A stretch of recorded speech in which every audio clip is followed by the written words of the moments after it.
Bienvenue à ce webinaire sur la présentation de notre dernier né chez Maximus Software, le module de gestion des tâches. Pour ceux qui ne me connaissent pas, mon nom est Sylvain Fontaine. Maintenant, pour ceux qui ne connaissent pas Maximus Software, juste un petit historique rapidement. Évidemment, on a commencé, comme vous le savez probablement, en 2013, puis on a développé notre solution logicielle avec des producteurs locaux et internationaux. Et aujourd'hui, après 11 ans d'activité, on parle à peu près de 200 clients, 250 clients, pardon, à l'échelle mondiale. La majorité de ces clients-là, entre vous et moi, sont entre le Canada et l'Argentine, avec deux exceptions, une en France et une au Vietnam. Donc, c'est Maximus Software aujourd'hui, ce que j'appelle communément le côté vert de la force de Maximus Solutions. Pourquoi est arrivé avec ce nouveau module-là sur le marché? Bien, la raison est fort simple. La demande devenait des clients. On sait que dans le monde d'aujourd'hui, la demande, toute l'information est toujours en temps réel. Et les gens voulaient savoir, évidemment, qu'est-ce que leurs gens avaient fait, pas fait, qu'est-ce qui était à faire. Et c'est sûr de pouvoir suivre ça de façon électronique et non pas de façon papier, parce que quand on est su de façon papier, on est toujours en arrière de la parade. Donc, les gens voulaient être capables de suivre tout ce qui était à faire au niveau de la gestion des tâches, de sauver du temps, de sauver de l'énergie, de sauver des téléphones, des textos, et ainsi de suite. Donc, devenir à la fin beaucoup plus performant. La gestion des tâches, ça fait partie de Maximus Software. C'est un des modules de Maximus Software. Donc, c'est une solution web, évidemment, ça va de soi. Donc, il n'y a pas besoin d'acheter de serveur ou quoi que ce soit. C'est comme un compte de banque. Vous vous connectez, vous utilisez la gestion des tâches et vous n'avez pas besoin de faire d'investissement ou quoi que ce soit, si ce n'est que les téléphones intelligents ou des tablettes ou un ordinateur dans les fermes, c'est le principe de base. Maintenant, ce qu'on a développé, vous allez le voir dans la présentation de ce matin, c'est vraiment une solution qui a été développée pour le monde agricole. Et au moment où on parle du secteur porcin, du secteur avicole, donc on gère les deux environnements. Mais il y a déjà des clients qui ont embarqué dans la partie Maximus Software gestion des tâches, qui l'utilisent, qui veulent l'utiliser ailleurs. Je leur ai donné ma bénédiction, façon de parler. Donc aujourd'hui, on va faire une démo. Je vais faire une démo qui est plus avicole en passant, malgré le fait qu'on a la solution au niveau porcin avicole. À l'intérieur de 15 minutes, évidemment, on ne peut pas tout montrer. Donc vous allez voir que la démo est plus avicole au moment où on se parle. Pour les clients existants qui utilisent déjà Maximus Software, ben, c'est tout simplement l'ajout d'un nouveau module qu'on rend disponible à nos clients ou pas. Et pour les gens qui n'utilisent pas Maximus Software, c'est un module qu'on peut utiliser de façon complètement séparée. Donc, il est possible pour des clients qui n'utilisent pas Maximus Software dans sa totalité d'utiliser seulement le module de gestion des tâches. C'est tout à fait possible. Pour les gens qui travaillent multilingue, cette solution-là, comme le reste de la solution Maximus Software, est disponible en français, en anglais et en espagnol. Donc, les gens qui sont hispanophones, toutes les tâches qu'ils vont voir à l'écran sont évidemment dans leur langue maternelle, c'est-à-dire l'espagnol. Par contre, tous les rapports que vous allez recevoir, vous, en tant que gestionnaire ou superviseur, vous allez les recevoir en français.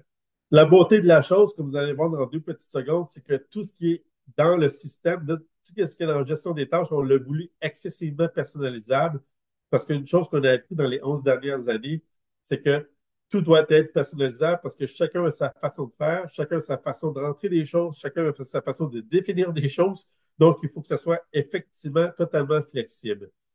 Donc, allons-y pour la démo si vous voulez bien. On N'hésitez va aller pas voir si vous comment avez tout des ça questions, quoi que ce fonctionne. soit. Dans la partie Maximus Software, quand on parle de première étape, on parle de configuration du système. Donc, ça se passe dans l'administration. Donc, avant d'utiliser la gestion des tâches, évidemment, il faut les configurer. Donc, tout se passe ici dans la partie modèle de tâches. Comme vous le voyez ici à l'écran, pour la partie modèle de tâches, vous avez des tâches qui sont reliées à des sites, exemple, tourne le gazon ou les tests de génératrice. Vous avez des tâches qui sont reliées à des bâtiments, exemple, test mensuel avec la centrale d'alarme ou s'assurer que la porte du frigidaire est bien fermée. Et on a des tâches aussi qui sont liées à des lots. Maintenant, il est possible pour Maximus Software, au niveau de la gestion des tâches, d'aller plus loin. On peut même associer des tâches à une chambre en particulier. Donc, si on parle d'une maternité ou on parle d'une première, un engraissement, on peut associer une tâche précise à une chambre précise. Donc, on peut aller beaucoup plus loin. Une fois que c'est en place, on a commencé, je vais vous donner un exemple ici d'une tâche qui est associée, elle, à un lot. Donc, on parle de la description, c'est celle évidemment que vous voulez avoir au niveau de la description. Évidemment, la description en anglais, en français, en espagnol sont différentes, donc vous pouvez les rentrer ici. Et ce qui est intéressant au niveau des catégories, c'est la chose suivante, c'est qu'il est possible de relier les tâches entre elles avec un méga type de tâche, c'est-à-dire une catégorie. Donc, si vous voulez avoir des informations à un moment donné dans le temps, juste sur les tâches reliées à la génératrice ou les tâches reliées à la maintenance, il va être possible pour nous, pour vous, de vous envoyer des rapports pour des choses très précises au lieu d'envoyer des rapports très larges. Évidemment, ça s'applique à, bien évidemment, comme on le disait tout à l'heure, on peut aller au niveau d'un site, on peut aller au niveau d'un bâtiment aussi. Dans ce cas-là, on pourrait dire que c'est le bâtiment seulement le 4.1, le 4-1, pardon, et non pas le 4-2. Si on va aller beaucoup plus loin au niveau de la définition de la tâche, on peut dire que c'est associé aussi à un type de production pour pouvoir séparer les tâches en fonction des types de production, dépendamment si c'est des fermes de repos ou si c'est du poulet de chair, pardon, ou des pondeuses commerciales. Vient par la suite la tâche, à savoir, bon, évidemment, à chaque fois qu'on crée une tâche, on ne veut pas la recréer à chaque fois qu'on crée un lot. Donc, on dit au système, à partir de maintenant, cette tâche-là, je veux qu'elle s'applique à tous les lots à venir et le système va le faire, évidemment, directement. Au niveau des récurrences, on a beaucoup de flexibilité au niveau de la gestion des tâches. Donc, on peut y aller avec trois choses différentes, soit une seule fois, qu'il décrit par elle-même, c'est-à-dire une seule fois. Et par la suite, on peut y aller avec une tâche qui est récurrente puis une tâche qui est non planifiée. Donc, une tâche non planifiée, pour nous, c'est une tâche qu'on va dire, ben, peut-être qu'on va la faire dans 2 mois, mais je vais la configurer tout de suite de façon que quand va venir le temps de l'utiliser, elle va être prête. Exemple, déneiger les toits en hiver.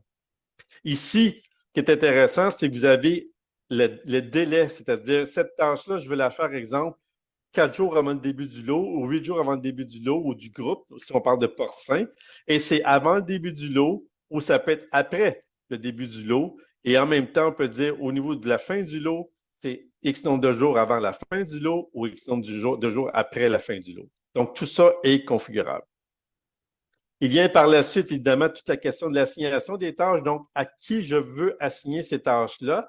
Évidemment, d'un site, d'un bâtiment, d'un lot à l'autre, ça peut différer dépendamment qui est en charge de quoi. À la fin, c'est là qu'on assigne effectivement les tâches associées aux individus ou les individus, pardon, associés aux tâches. Donc, si je vous donne un exemple ici d'une tâche quotidienne, exemple celui-là ici, ben, vous voyez, la seule chose qui diffère, ben, c'est la récurrence. Le reste est semblable. Donc, si ma date de début est l'exemple le 11 octobre, ben, je veux que cette tâche-là soit faite à tous les jours avant 23h59.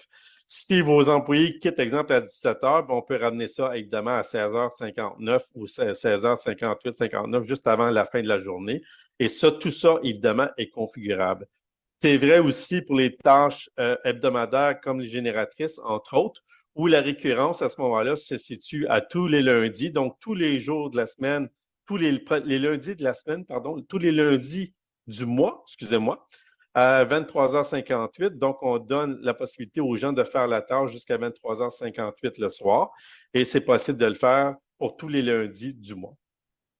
Évidemment, au niveau des tâches, on peut y aller aussi de façon mensuelle, on peut y aller de façon semi-annuelle, on peut y aller de façon annuelle.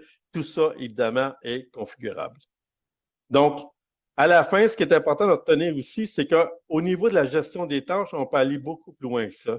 C'est-à-dire qu'on peut dire au système, exemple, le test de génératrice, si on prend l'exemple du test de génératrice, on va dire au système, bon, ben, c'est intéressant que tu me dises que je puisse faire des tâches, excellent, mais je voudrais aller plus loin dans l'information. Est-ce qu'il est possible pour nous de dire que quand je fais le test de génératrice, je puisse aller vérifier ou valider ou entrer l'information pour 3 choses supplémentaires, c'est-à-dire le niveau d'essence, exemple, le niveau d'huile, puis le temps de marche lors du test. De façon à ce que, comme un client me le disait, Sylvain, si je suis juste à la veille d'avoir une tempête de neige, ça serait intéressant que je puisse avoir tous les niveaux d'essence et les niveaux d'huile sur un rapport ou un tableau de bord qui me donne l'information avant que la tempête de neige arrive, puis que je sois pris de court, être obligé de livrer de l'essence à la dernière seconde. Donc, vous allez le voir un peu plus tard, quand je vais rentrer l'information reliée au niveau d'essence, ben, tout ça est configurable encore une fois. Ce client-là me dit à la fin, Sylvain, je veux que ça soit indiqué un quart, une demi, 3 quarts ou plein. Donc, ça, c'est le niveau de l'essence, niveau d'essence, pardon. Au niveau du niveau d'huile, bas, moyen, haut, manque. Donc, je vais avoir aussi l'information. Au niveau du temps de marche lors du test, ben, je vais être capable de rentrer un chiffre en disant, ben, voici combien de temps le test de génératrice a duré le lundi matin ou le lundi après-midi quand j'ai fait le test de génératrice. Une fois que la configuration du système est faite, évidemment, on va demander aux gens qui sont dans les bâtisses, dans les bâtiments, dans les sites ou peu importe, de rentrer les données. Donc, d'exécuter les tâches. Évidemment, du côté de Maximus Software, pour ceux qui connaissent un peu moins ce qu'on voit à l'écran, c'est notre application mobile. Donc, c'est l'interface usagée pour les gens qui travaillent dans les bâtiments. Maintenant, ce qu'on a voulu faire ici, au niveau de l'application mobile, c'est attirer l'attention très rapidement sur est-ce qu'il y a des tâches à faire, est-ce qu'il y a des tâches qui sont en retard. Et étant donné que les tâches sont reliées à des sites, à des bâtiments, à des lots, à des chambres, on a cru bon le mettre directement ici à l'écran en haut de façon à attirer l'attention rapidement des utilisateurs, puis qu'ils retrouvent leur chemin rapidement, à savoir s'il y a des tâches à faire. Donc, la seule chose qu'on a à faire, c'est de se connecter. On peut travailler en ligne ou hors ligne. Et ce qu'on essaie de faire, c'est évidemment mettre en place une interface qui est facile à utiliser. Donc, si je clique ici sur l'icône de gestion des tâches, bien, vous allez voir à l'écran deux sites de présentation pour la personne qui est en charge de ce site-là, bâtiment-là, ou la personne qui doit exécuter les tâches en question.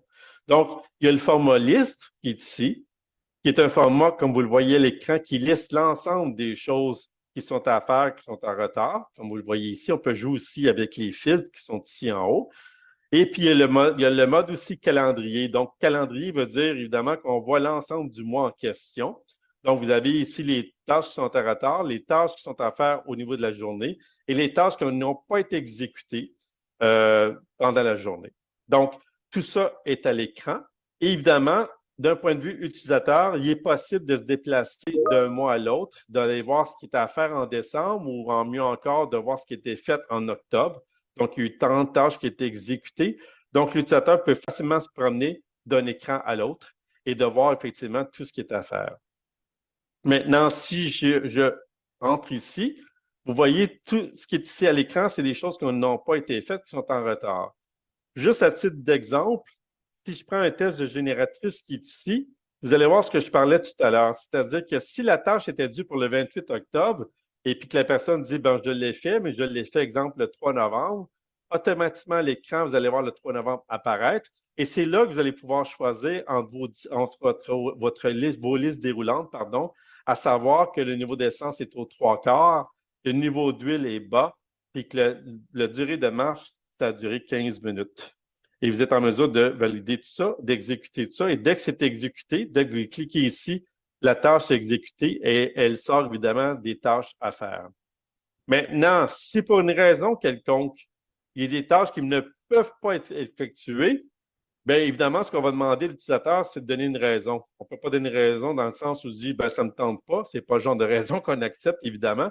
Donc, à la fin, partir le chauffage, s'il y a une raison pour laquelle ils n'ont pas été en mesure de partir le chauffage au moment prévu, ben, on met une réponse, une explication ici, et puis on explique à qui de droit pourquoi on n'a pas réussi à faire la tâche. Donc, tout est documenté, tout doit être documenté, tout doit être écrit pour qu'on puisse suivre tout ce qui se passe et voir ce qui reste à faire et ainsi de suite, ce qui n'a pas été fait, mais qu'on puisse voir pourquoi ça n'a pas été fait. Donc, je n'exécute pas la tâche. Et voyez ici, à ce moment-là, j'ai 26 tâches en retard. J'ai encore 3 tâches à faire pour la journée et j'ai 2 tâches qui n'ont pas été exécutées pour la période en question. Donc, c'est comme ça que ça fonctionne. Et évidemment, l'avantage aussi, c'est que les gens ne peuvent pas tricher. Donc, exemple, si les gens décident qu'ils changent les dates, quoi que ce soit, évidemment, nous, on a une trace de tout ce qui a été fait.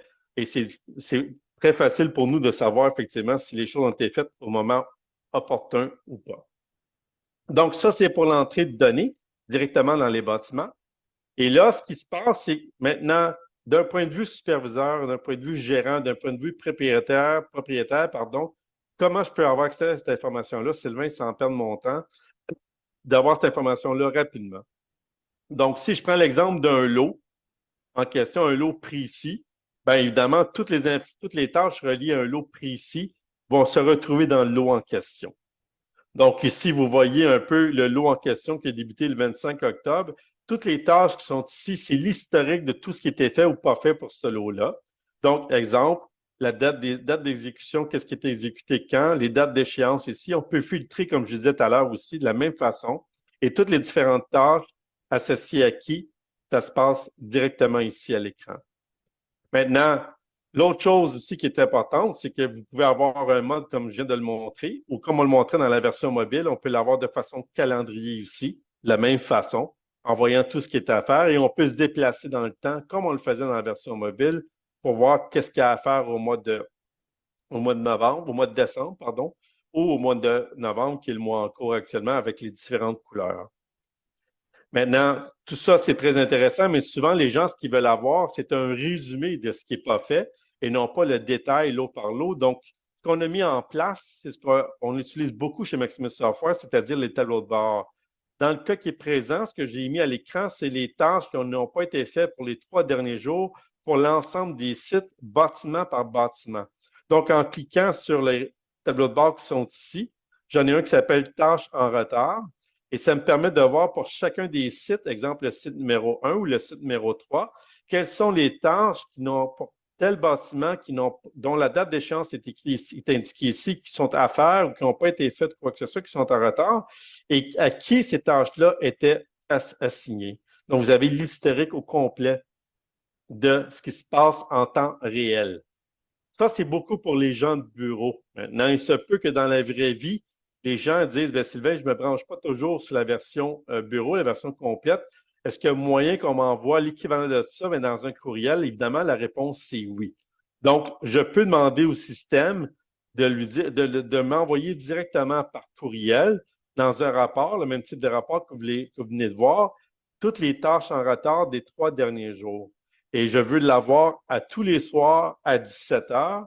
Et je veux que ce rapport-là soit envoyé à moi-même, dans le cas, ou à X personnes qui peuvent recevoir toute la même information au même moment, aux différentes informations à des moments différents dans le temps.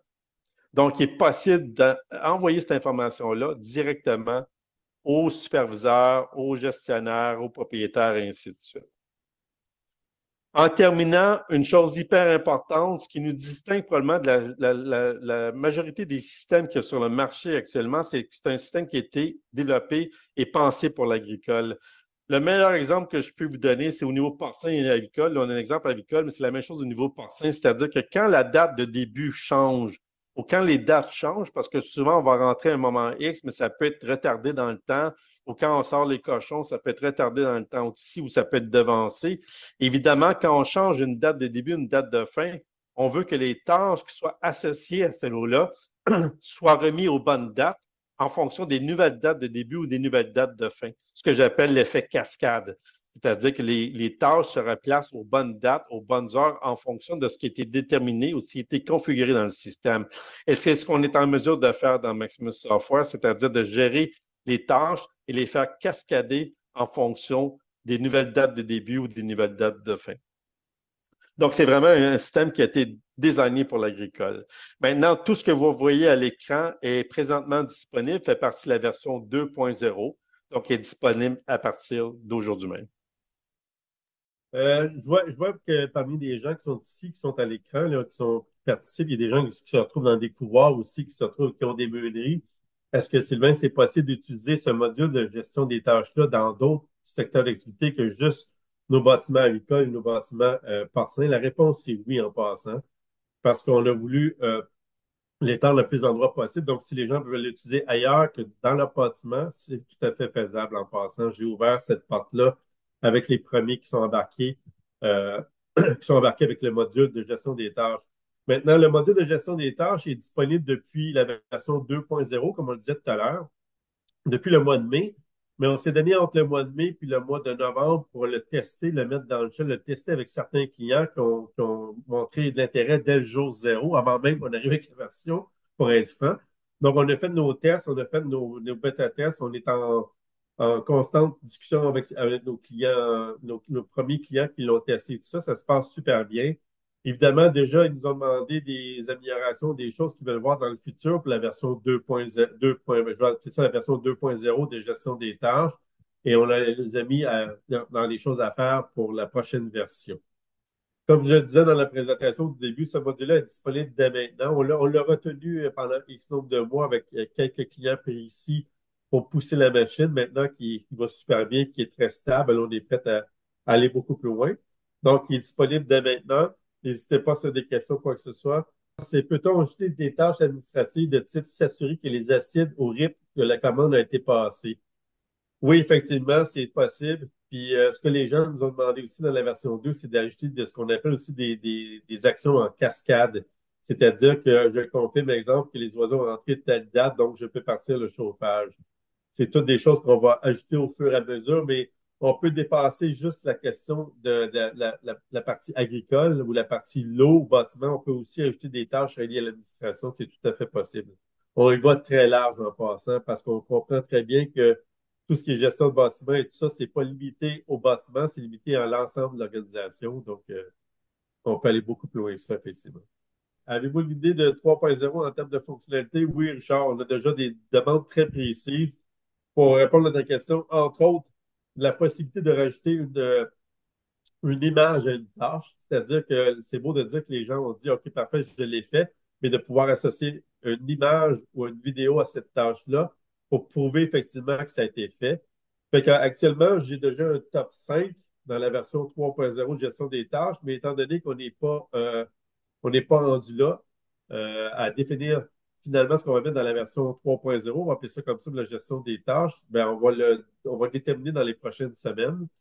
Maintenant, ça va être beaucoup basé sur les clients vont nous dire et tous les gens qui vont payer pour le module de gestion des tâches vont avoir accès évidemment à toutes les nouvelles fonctionnalités.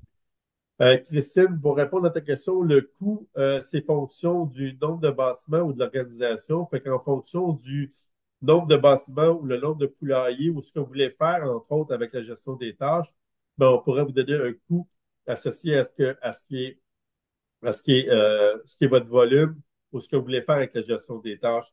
Il y en a qui m'ont demandé une licence ouverte en passant, à savoir qu'ils voulaient l'utiliser, exemple, au niveau agricole, mais dans d'autres parties de l'organisation. Et j'ai obtempéré, donc je leur ai donné un coût associé à une licence ouverte, c'est-à-dire de pouvoir l'utiliser partout dans votre organisation. Parce que l'idée pour nous, c'est de l'emmener très rapidement sur le marché, que les gens voient les avantages. Fait que c'est des gens qui veulent ouvrir la machine et dire, regarde, je veux l'utiliser non seulement dans mes bâtiments avicoles, mais je veux l'utiliser aussi à la meunerie ou je veux l'utiliser dans d'autres parties de l'organisation. Il est possible d'avoir une licence ouverte pour l'ensemble de l'organisation. Donc, c'est du cas par cas en fonction de votre réalité, Christine, mais en fonction de ce que vous allez dire à moi ou à Valérie ou à Émilie ou peu importe qui fait partie de Maximus Software, on va vous faire un prix en fonction de ce que vous voulez faire avec le module de gestion des tâches. Évidemment, en intérieur de 20-25 minutes, on vous montre un petit peu ce qu'on est en mesure de faire, mais si vous voulez avoir une démo plus exhaustive de ce qu'on fait avec la gestion des tâches chez Maximus Software maintenant, n'hésitez pas à me contacter. Merci pour votre temps, c'est fortement apprécié. Puis, à partir de là, ben, on va faire en sorte que le module de gestion des tâches devienne quelque chose que les gens ne peuvent plus se passer. C'est notre objectif, en tout cas, et de continuer à évoluer comme on l'a fait dans les 11 dernières années. Donc, un gros merci. Au revoir.